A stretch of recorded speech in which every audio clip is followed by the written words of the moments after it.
அதிகாரம் 6.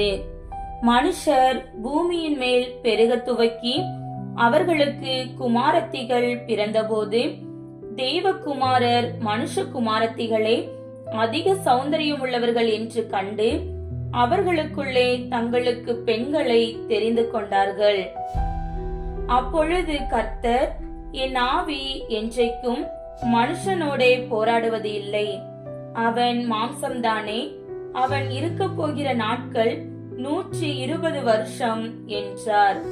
அந்நாட்களில் ராட்சதர் பூமியிலே இருந்தார்கள்.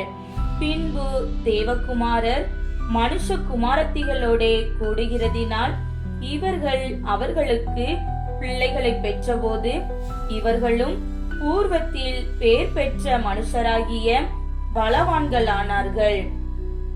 மனுஷனுடைய அக்கிரமம் பூமியிலே பெருகினது என்றும் அவன் இருதயத்து நினைவுகளின் தோற்றமெல்லாம் நித்தமும் பொல்லாததே என்றும் கர்த்தர் கண்டு தாம் பூமியிலே மனுஷனை உண்டாக்கினதற்காக கர்த்தர் மனஸ்தாபப்பட்டார்.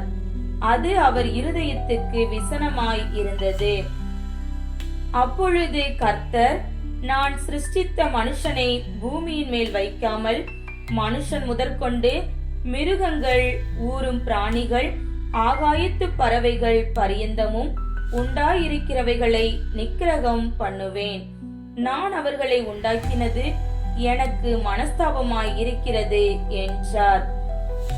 நோவாவுக்கோ கர்த்தருடைய கண்களில் கிருபை கிடைத்தது. நோவாவின் வம்ச வரலாறு. நோவா தன் காலத்தில் இருந்தவர்களுக்குள்ளே நீதிமானும் உத்தமனுமாய் இருந்தான். நோவா தேவனோடே சஞ்சரித்துக் கொண்டிருந்தான். நோவா சேம், காம், யாபேத் என்னும் 3 குமாரரை பெற்றான். பூமியானது தேவனுக்கு முன்பாக சீர்கெட்டதாய் இருந்தது. பூமி கொடுமையினால் நிறைந்திருந்தது. தேவன் பூமியை பார்த்தார், இதோ அது சீர்கெட்டதாய் இருந்தது. மாம்சமான யாவரும் பூமியின் மேல் தங்கள் வழியை கெடுத்துக் கொண்டிருந்தார்கள். அப்பொழுது தேவன் நோவாவை நோக்கி, மாம்சமான யாவரின் முடிவும் எனக்கு முன்பாக வந்தது. அவர்களாலே பூமி கொடுமையினால் நிறைந்தது. நான் அவர்களை பூமியோடு கூட அழித்து போடுவேன். நீ கொப்பேர் மரத்தால் உனக்கு ஒரு பேழையை உண்டாக்கு.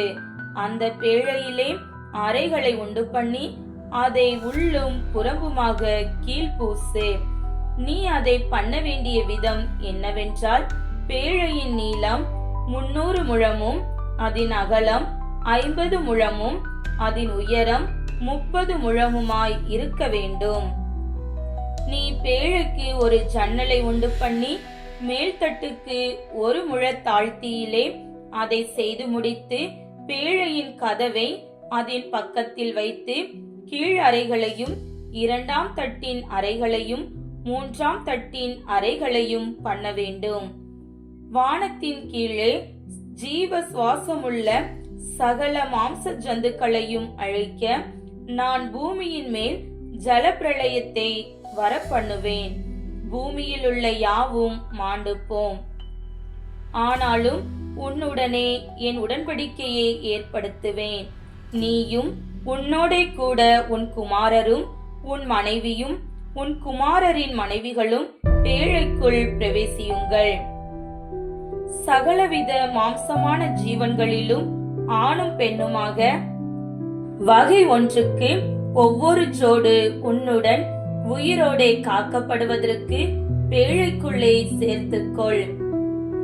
ஜாதி ஜாதியான பறவைகளிலும் ஜாதி ஜாதியான மிருகங்களிலும் பூமியில் உள்ள சகல ஜாதி ஜாதியான ஊரும் பிராணிகளிலும் வகை ஒன்றுக்கு ஒவ்வொரு ஜோடு உயிரோடே காக்கப்படுவதற்கு உன்னிடத்திலே வரக்கடவது.